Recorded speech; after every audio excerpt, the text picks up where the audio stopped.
All right, so good morning, everyone.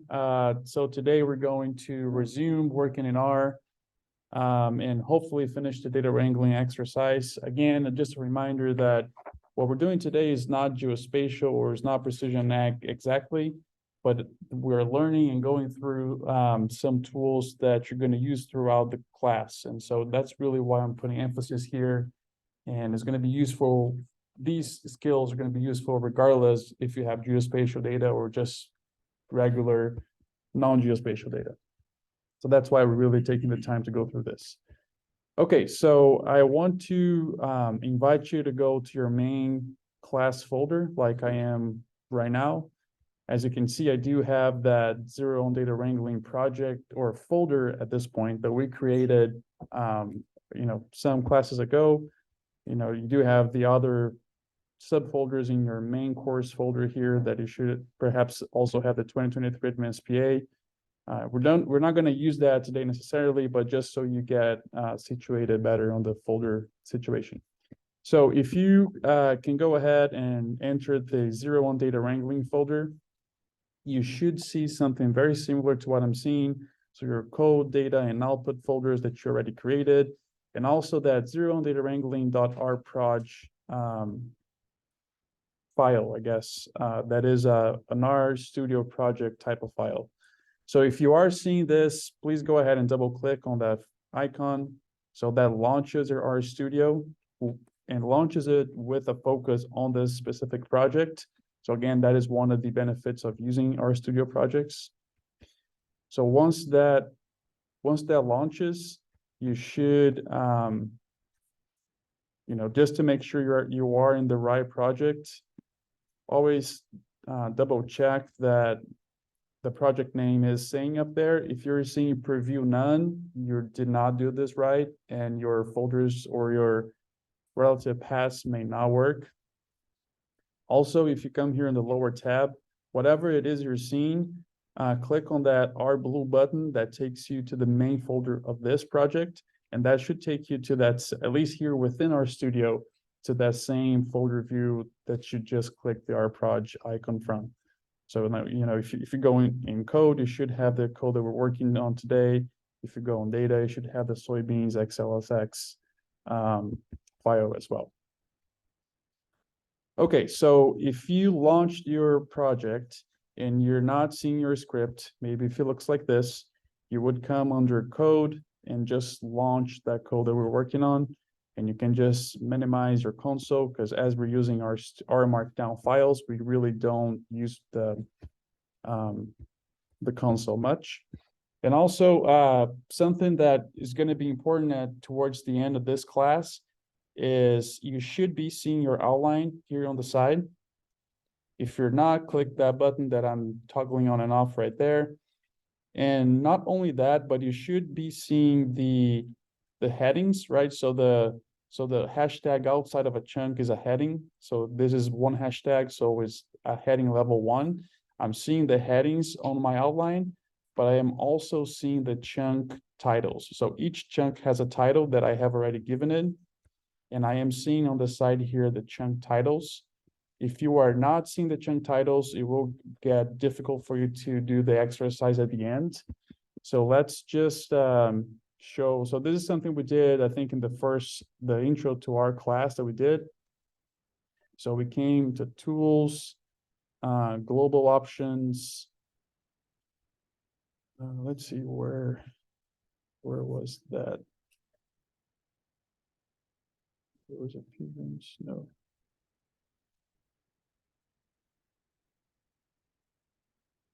Let's see.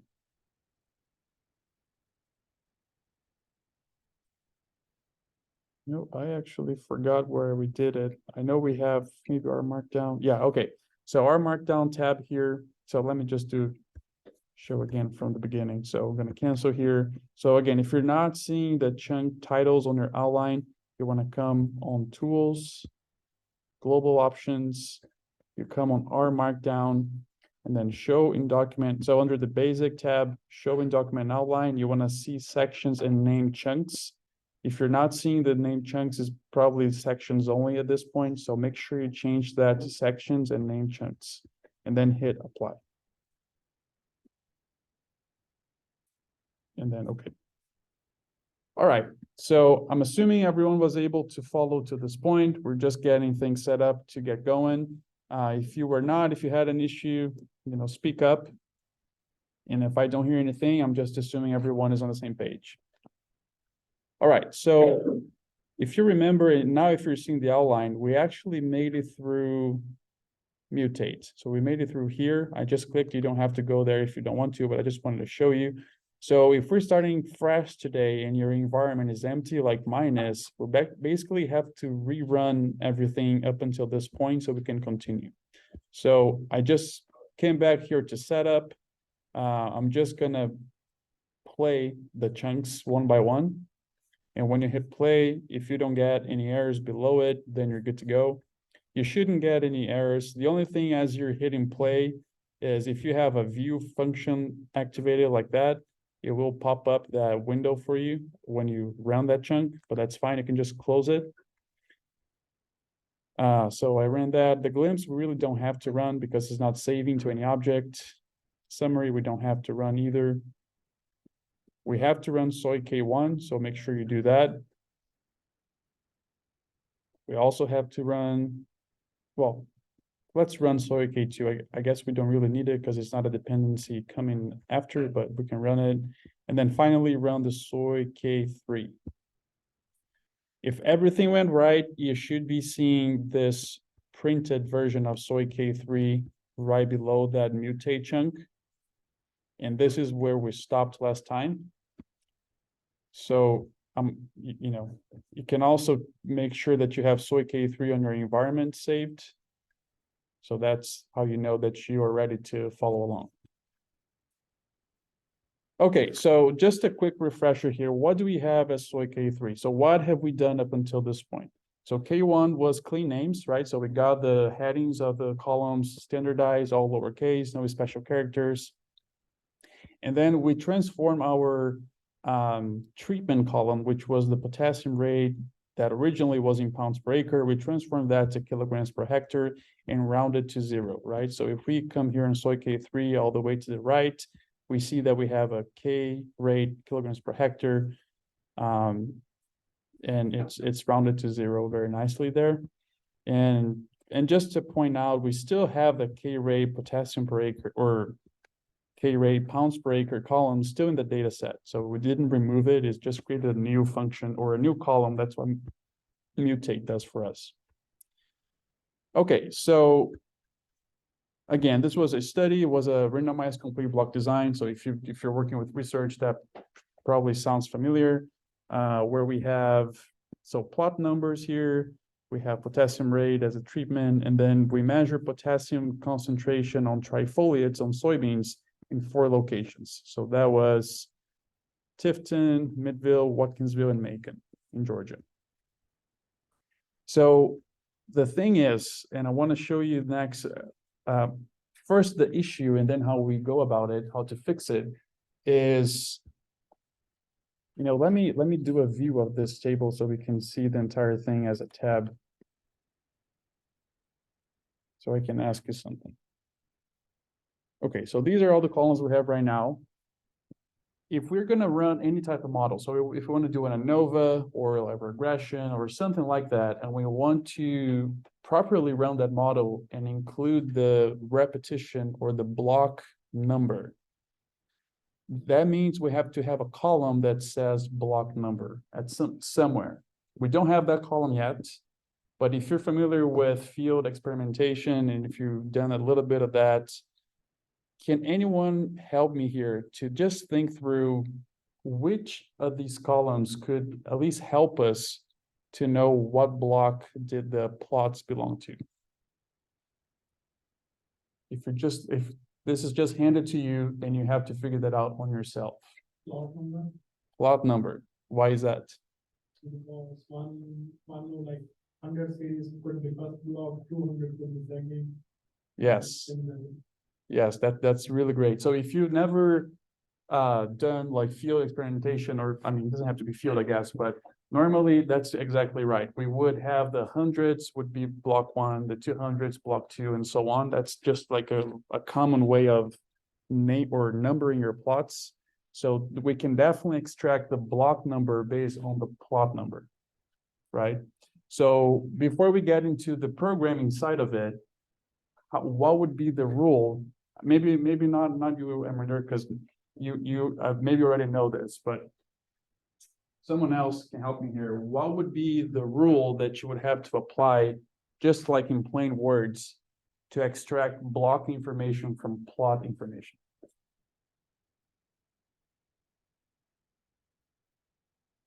Maybe if you think like if you're doing this in Excel and you're using like an if-else statement or something like that, what would be the rule that you would have to tell a language to say if plot equals X, or if plot is something, then block is something?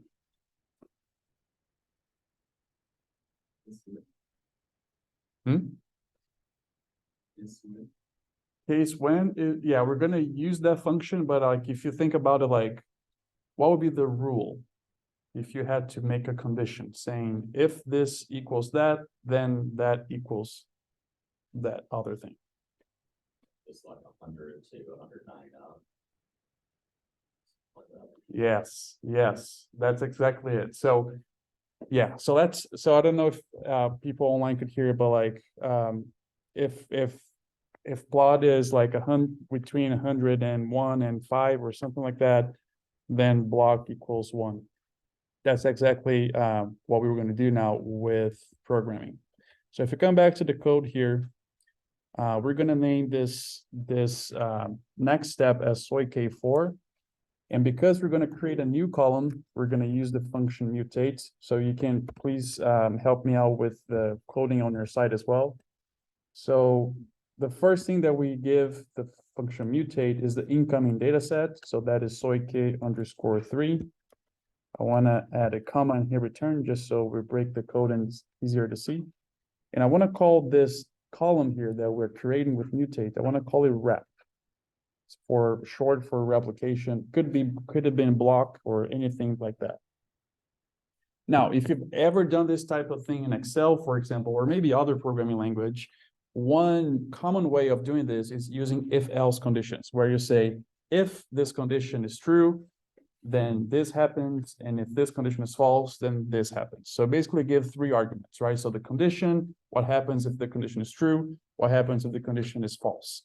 However, if you start having that, so here we have 4 blocks, meaning that we would have to nest 4 if-elses, and that just doesn't look very, it's doable, I've done it, but it's not what I would recommend just because it's hard for us as humans to understand what's going on with the code. So the package dplyr has this function very nicely, the very nice function called case when. So let's just say, if you want to type with me, case_when, and then open and close parentheses. I want to hit return again, just to break the code. So now the way it works kind of like an if-else statement, but it's we can give multiple conditions and it works it's easier to read. So what I'm going to do is the first condition I want to give it, and type on your side as well, is if plot is larger than 100. So I gave like the lower boundary of that condition, but everything is greater than 100. So I have to put an upper boundary for the block number 1. So if plot is greater than 100, and so this has to be that, and that way, plot is less than 200. So this is my condition. And now I use the tilde, which is this wiggly symbol there, then 1. So what is this saying? It's basically saying if plot is greater than 100 and plot is lower than 200, then rep equals to 1. So that's pretty much it. So now we're basically gonna, add a comma at the end, hit return, and let's just keep giving the conditions for all the other blocks. So we have 4 blocks, right? So the next one would be if plot greater than 200 and plot lower than or less than 300, tilde 2, comma, return. Just going to do that a couple more times. So if plot is greater than 300 and plot is lower or less than 400, then rep equals 3. And then the last one, because we only had 4 blocks in the study, is just gonna say if plot is greater than 400, then that's okay. We don't have to have an upper boundary here, then 4. Okay, I'm gonna leave it up just for a moment here so anyone can catch up if needed.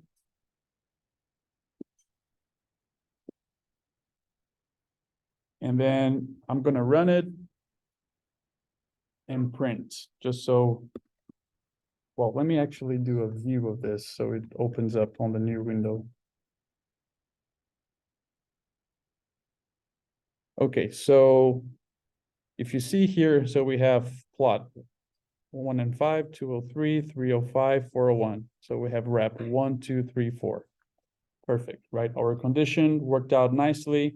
We were able to extract this wrap or block data from the plot one using a conditional statement. And again, you could have used an if else for this. It would have been 4 nested if elses, which looks very difficult to read and make sense. So case when just helps us to make multiple conditional statements in a very readable format.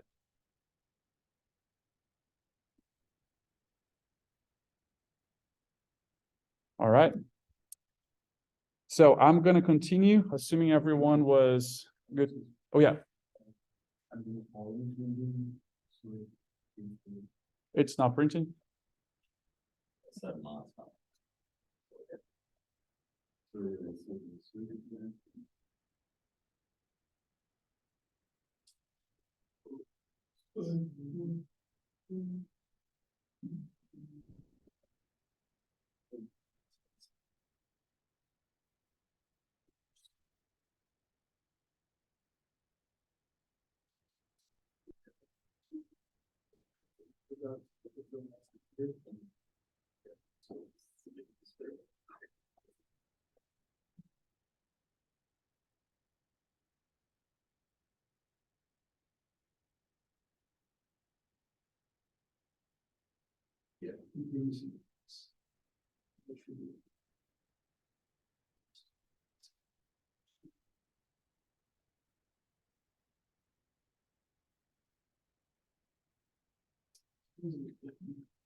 Yes, sir. It says there's an unexpected symbol. So I think you're missing a comma after certain.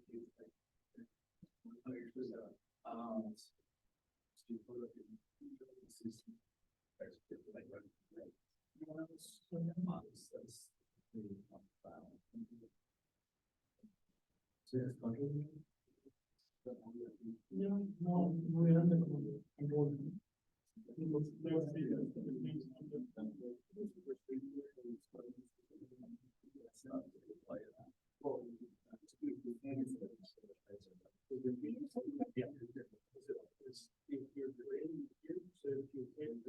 First, you're gonna try to read it, which is very strong.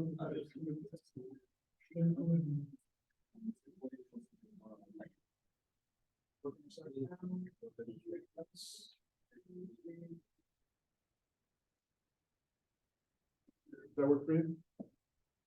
I don't know.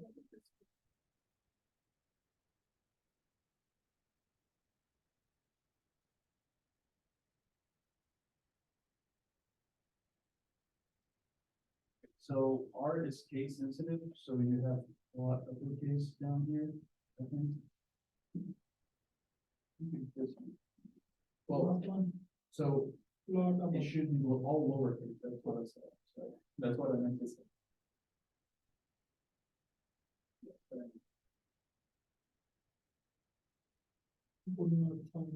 Well, view is uppercase, yeah. I was remembering like the most common when you come back. So we're just doing some troubleshooting here, and just to remind everyone, some of the most common errors I guess we make when coding is, so R is case sensitive, so if something is spelled lowercase, you should always use lowercase to refer to that. Always check that your parentheses are closing, that you have your commas in the right places. Those are some of the most common issues that happen. Online, let me see here, was everyone, I didn't hear anything from online, but I'm assuming everyone was able to follow. Dr. Bastos, Yes. we're having trouble getting everything to run. Like, I can, like, my first line where it's the read Excel, it won't fill in any of the environment. So we're Okay. we So, kind of crossed back about 20 minutes. yeah, so that again probably has to do with your project setup. So if if this path is, so this path here only works if your project was set up this way, where you have your R project icon at the same level as code, data, and output, and you do have the data inside the data folder. So this path only works if that is true. If you have a different path, or maybe your project icon was saved in a different place, that would be the reason for that. See, mine looks identical to yours, but it's not. Like, I've got my pathway set up the same. It's just not filling in. So let's say if you just are here and you hit, like, if you do ... / and hit tab, it doesn't show you this.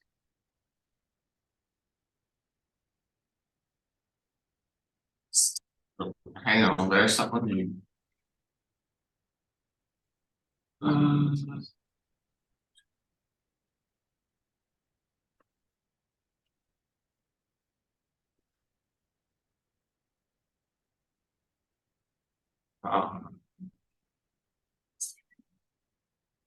Yes.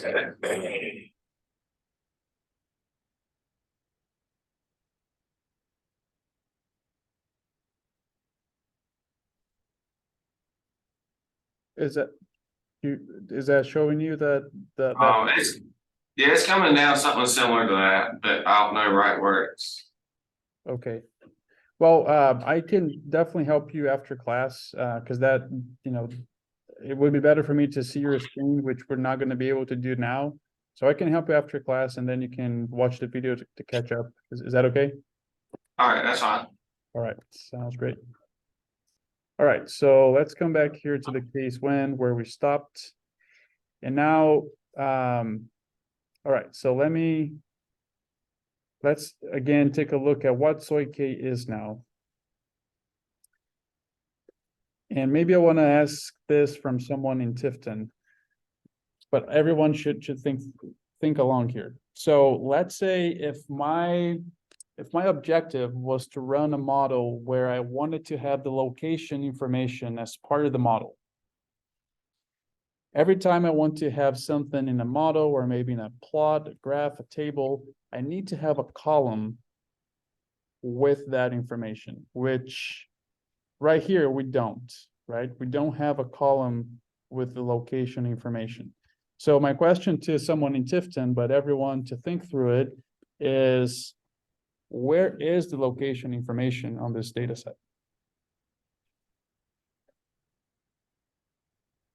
All right, so could you repeat that one more time? Yes, so if I wanted to run a model, right, and I wanted to have location as part of that model, I need to have a column that says location equals XYZ, which we do not have at this point. This is how the data set looks like. So my question to everyone, but to someone in Tifton to help me here, is where in this data set is the location information? Would it just be like the Tifton, Midville, Watkins, and Macon points, or those columns? That's right. Yep. All right. So I guess just so you got it right, but just to put that in a different sentence, I guess the location information is in the columns, right? I don't have one column that has all those names, but it's distributed across different columns. So now the trick, and this I guess it's something that could be very common for you to see if you're collecting data for research, because sometimes the way that we take notes in the study, in the field, in the lab, in the greenhouse, is in a way that helps us to take note right there. But then when someone enters that data into Excel and then you start analyzing it, it may not be in the best format for analysis, which is what we're seeing here. So let's just imagine that, maybe I had a team that went to Tifton, a team that went to Midville, and they each took notes and they just sent me their columns. And then at the end, I just put them all together in this table. So, I mean, it helped them to collect the data, but it's not very useful for us to do analysis. So the next thing that I want to show you is how do we get that data, that information out of the column names and into a single column. So to do that, we're going to use a function that it's called pivot longer, because we're pivoting the data set. So imagine that now if we have let me just come back here and print soy or look at soy K. So my goal here is going to be to take, so we have 4 columns that we have location information. So Tifton, Midville, Watkinsville, and Macon. So what I want to do is basically take these 4 columns, take all the values inside of these 4 columns and have them below each other. So we're basically going to take this table from being wide and making it in a long format. So taking all those 4 columns, putting them below each other, and then we have to have an extra column that is the location information, right? That will identify where those potassium percentage values are coming from. So that's what the function here is going to do for us. So we come to the chunk here for soy K5. We use the assignment symbol, and we call this function called pivot longer. So the first thing that we give it is a data set coming in, that is soy K_4. Add a comma, hit return. So it has an argument called names2. So basically, this is where we tell the new column name of where the current column names are going to be under. I know it's a confusing sentence, what I just said, but just trust me, and then we're going to do this, and you're going to see what that really happens after we run it. So I want to call this location.k and have that within quotation marks, please. And then add a comma, hit return, and we're going to say there's another argument called values2. So this is the name of the column where the values are going to be under. So I want to call this within quotation marks K_PCT for percentage. So now we said what we're going to call the 2 new columns. So one where that's going to have the current column headings and one that's going to have the current values. But now we need to tell which columns. So if we just do this, you don't have to run it at this point. I just want to run and show you. So if we do this, it's going to give an error because we haven't told it yet which columns we want to do this. So it has, if you add a comma and hit return, it has an argument called cols for columns. And this is where we say which columns we want to do this reshaping. We could just, so that what I'm going to do next now, you don't have to do it, but we could do just use the concatenate function and say Tifton, KPCT, Watkinsville, KPCT, and all that for those 4. But I also want to show you a trick here. So we can use a function called contains, like that, and we just give it a pattern that the columns that we want to include have. So if I'm just going to print soy K again here. So the columns are Tifton, KPCT, Midville, KPCT, Watkinsville, and Macon, KPCT. So all of them have this pattern of KPCT on their names. So I can just come here and say contains, open and close quotation marks, and say KPCT. Because then it's going to look for in this data set for all columns that have that pattern and going to reshape only those columns. So if you run this, if you got all of your commas in the right place, and you had, all the case sensitive things and correctly, it should have run all right. And if I printed, actually want to view, so it's easier to visualize what happened. Okay, so look what happened now. It took all of the headings that had KPCT, so the 4 ones for different locations, and created a new column called location K, which is what we asked it to do, and put all of the names under that, and took all of the actual percentages that were before under those columns, Tifton, Midville, Watkins, Macon, under this new column called KPCT. And again, because we said that we wanted this column to be named location.k and this to be named K_PCT. So now if I wanted to run a model that included location information, I actually have that column in my data at this point. And also, if you didn't notice how now we have 64 rows and before we had 18. So 18 times 4, because we've reshaped 4 columns from wide to long. This is what we get.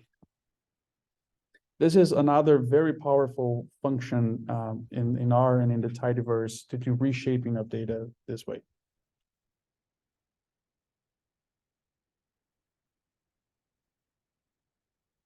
Everyone good up until here?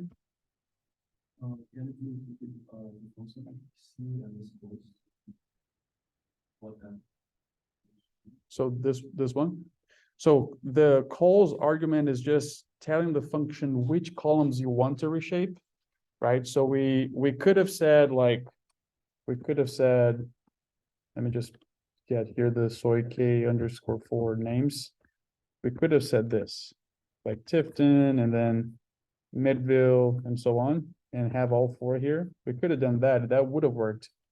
However, because they do have a pattern that all of them have KPCT on their name, we just use this function called contains, which looks at all of your columns in a data set and only selects the ones that have that pattern. So this is just like a quick trick to do that. Because you can imagine, like, again, I've worked with some data sets that have like hundreds of columns. So if that's your case and if things get really complicated, it's a lot easier to use some pattern that those columns had rather than spelling out each one of them. Okay, so let me print again soy K5 so we can see where we are. So we have plot, we have potassium rate in kilograms per hectare, we have the block information, we have the location and KPCT. So this is almost at the stage where it would be good to go for analysis and plots and be a good data set for that. However, one thing that's kind of bothering me here is that our location is like, it does have the location name there, which is great, but then also has this underscore KPCT for all of them. And I don't really like that. It's not very tight, right? If you want to make a plot saying location Tifton KPCT, it doesn't make sense. So there are a few different ways that we can fix that. I want to show you one of them that is using the function separate. So if you come here on soy K6, what I want to do is basically separate the location name from the rest. So to do that, use the assign symbol. We're going to use the function called separate from the tidyr package. As always, the first thing that we give it is the incoming data set, which is soy K_5, the one that we just created above. And then I add a comma, hit return. I want to give it which column is the one that we want to separate. So if you remember again, it's the location.k. So we just come here and say location.k. I want to add a comma and hit return again. So we break the code and it has this argument called into. So we need to say, what are the new column names that we want to give it. Let me just see if it runs, if I don't give it the into, just to play with it. Yeah, it needs an into. So if we just come here and I just want to again show you the Tifton KPCT and so on, the separator that is using, the common separator is underscore. So R, if you don't tell it what is a separator, R is going to try to guess for you. And because it's in this case it's pretty clear because we just have one type of special character separating, which is underscore. It already knows that that's the case, meaning that it's going to separate this current column in 3. So 1 for this part here, 1 for K, 1 for PCT. So because of that, so if you come back to the function and you again type the into, we need to give it three new column names where the first one is gonna be, so we're gonna use the C function there. The first column name is gonna be location. That's our final location that we really want to by itself. The second one, I'm just gonna call K. And the third one, I'm just gonna call PCT because it's gonna be the K and the PCT in that name right there. So if we run this and you got your commas in the right place, you got your C function opening and closing here with the parentheses, you got the column names in quotation marks, it should have worked. And if we printed, and now let me just view it so it's easier to actually see what happened. So now we do have a column called location that only has the location information, which is what we wanted. We have one called K and one called PCT, which really we don't care about, right? We just had to give a column name so those pieces will have a place to fall in, but I don't really care about columns K and PCT anymore. The one I really wanted to go after and clean up was the location one, which we have right there.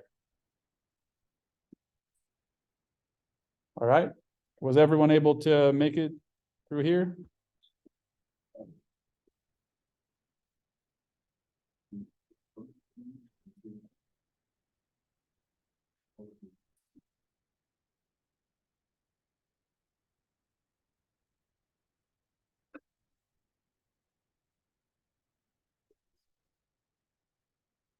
You just have to run different, so here.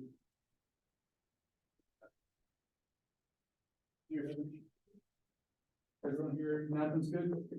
All right, everyone online good? Oh, I think my Wi-Fi disconnected. No. All right. Okay, so let's keep going here. So, if we just take a look again at soy K6, this has everything we needed, right? So it has the columns, we needed potassium rate in kilograms per hectare. We need the block information, the location information, and then the KPCT actual values. But it also has lots of extra columns that we don't need at this point. And just to make things, tidier and looking nice, I want to only select the columns that we actually need and leave behind the ones we don't need. So I want to introduce you, if you go to the next chunk, I want to introduce you to this. A bit of a question. On the last code, the word location into C location, what if like we change the word location to another one? I don't see like why we put that. How did it go like? The location here? Yeah. Yeah, so before the column was called location K, right? So we're telling the separate that we want to separate the location K column, which is this one here that has the location names that we are after, but also have K and PCT in that name. And that extra information we don't care about, right? We really wanted to end up with something like this, where just the location name was there. So we just say we want to separate the values of this column, and it found already the separator character, which was underscore for us. So we separated this into Tifton, K, and PCT, and it put into those columns, location, K, and PCT. So we see again here, soy K6, we have location here, we have K here, PCT here. Does that make sense? Yeah, so location can be anywhere over there. Right? Yeah, so location now is by itself, right? We don't have it like location KPCT or Tifton KPCT as one name. Because now, if you want to run a model, you can use this location column and it's going to be very clean and clear. It's not going to have like Tifton K. Imagine you're making a plot and saying your location was Tifton KPCT. Makes no sense, right? So that's what we did here. Does that make sense? Okay. All right, so to tidy this up and just select the functions that we want, I want to introduce you to this function called select. So you can come here on soy K_7, use the assignment symbol, and we could just, yeah. And for the separate, like, are we already assuming that when you dash home, you have to assign it? Yeah, so the function was able to find that for us. I think he has an argument, so I'm just gonna add here to make sure, but I think he has an argument for SEP. Yeah, so SEP would be like, if you want to explicitly say what is the separator character, you can use this this argument here, and then you would say underscore. So this would basically give us the same result as what we did. But because in our previous names, the underscore was the only separator, that's how it was able to guess. But if it's not clear or it gives you a wrong separation, let's say if we had like, you know, Tifton, and instead of underscore, we had space. So Tifton space K underscore PCT, and you don't give it the separator explicitly, you would perhaps use a white space first. But if that's not what you want, if you wanted the underscore, you would have to go ahead and tell it.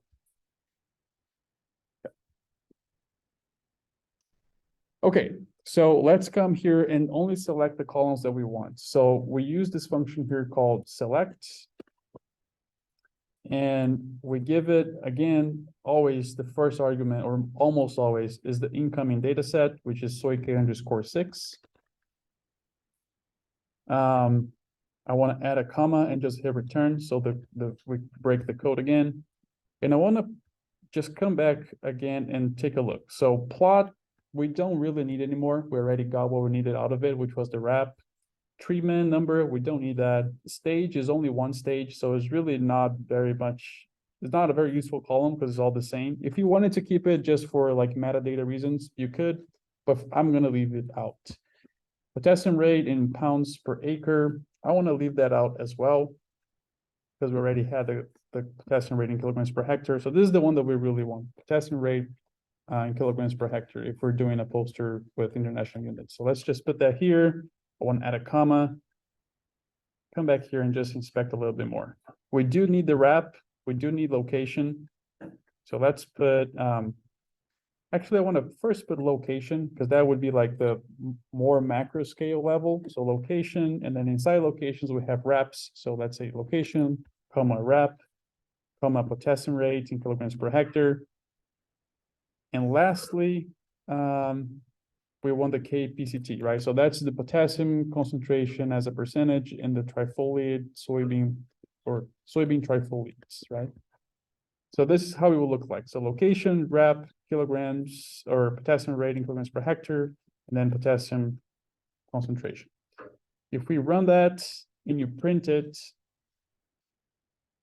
it basically just did that, right? Just selected the columns that we asked it to do, which now looks pretty tidy. This would be like a pretty good shape data set for us to do analysis and plots from this point on.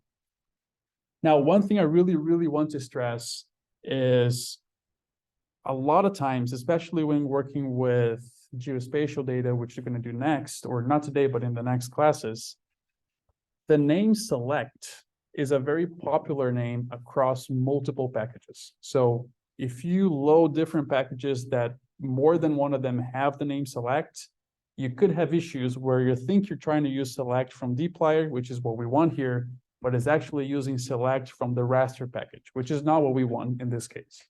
How do you, and I'm telling you this because a lot of times I ran into issues and it was because of that, and it took me a while to figure that out. So I just want to tell you and be upfront. Every time I use the function select, and for the function select, especially, I will always am explicit of which package I want it to come from, so I don't have those unexpected issues. To do that with any function, any package, but in this case here with the select, what we do is before we say the function name, so before select, we would say the package name, which this function that we want to use comes from package dplyr.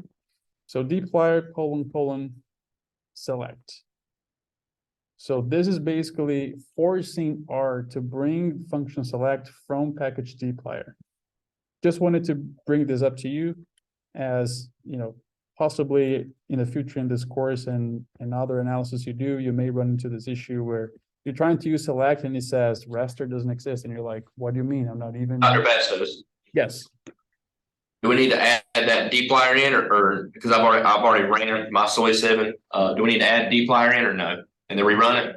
please go ahead and add it. It's not gonna change the result, but at least you have on record that right there. And if in the future you're going through this again, that's going to maybe remind you of why that was. Because for sure, if you continue using R, you will run into this issue. It's more common than it should be. All right.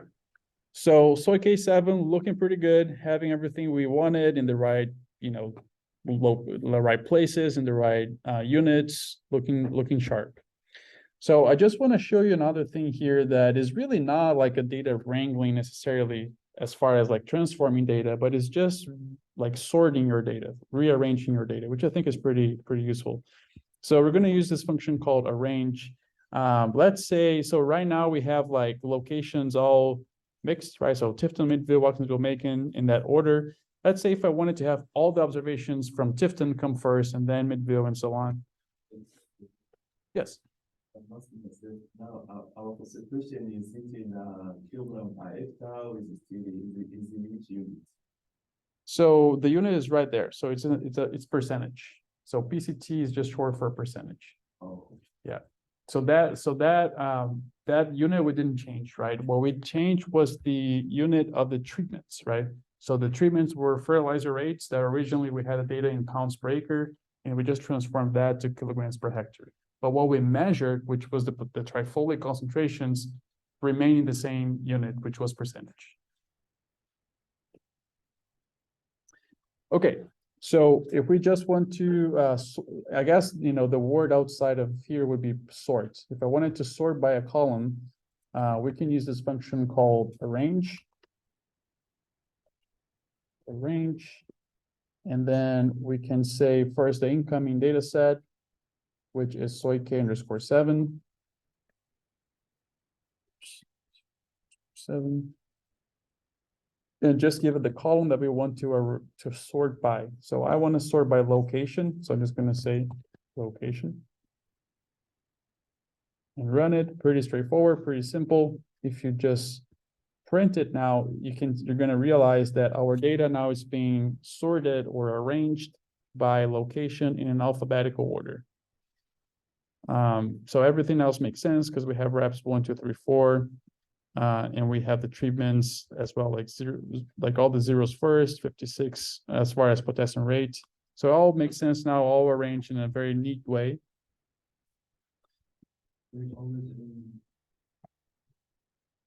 Yes. If you want to like the opposite, yeah. So if you, let's say, so it went here from A to Z, so that's in it. That's how it would be. If we asked to arrange a numerical column, it would be like from lower to greater, right? So if we did rep instead, it would be like all the ones first and so on, right? And if it is a categorical, it goes in alphabetical order. So I'm just going to keep location again and rerun. If I wanted to be from Z to A instead, there's this function called desc for descending.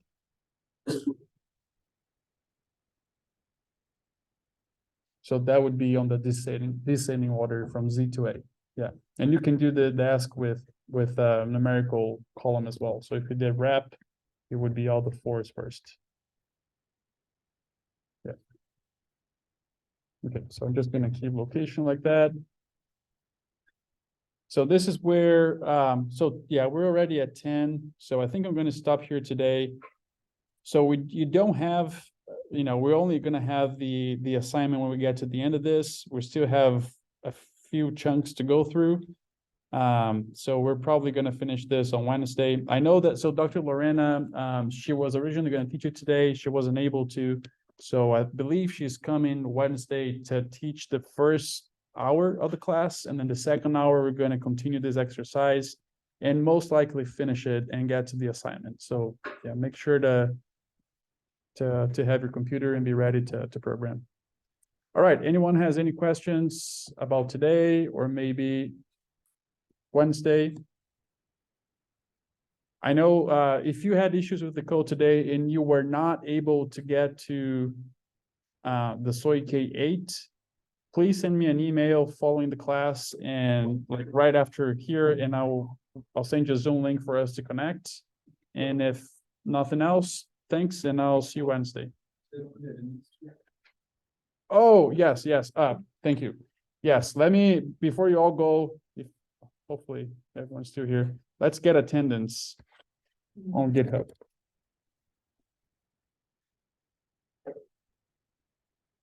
So let's go on the issues. So I want to create a new issue. Attendance.